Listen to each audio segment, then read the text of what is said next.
off by itself, but they do eventually return to the group. Now, mother elephants, they stay pregnant 22 months after having their baby. Their baby stays with them 15 years.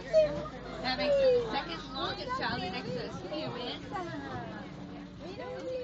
The reason for that is that they can mimic their mother's behaviors. It's really important for a baby elephant to get the skills they need to survive out on their own from their mother. That's why Airborne Patrol is really concerned about finding a baby by itself. Isn't good at all.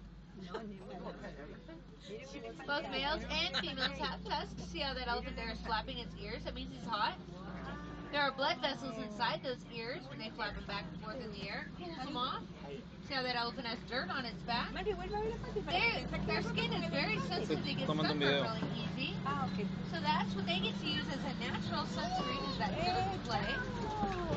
I thought I saw a baby near this water hole.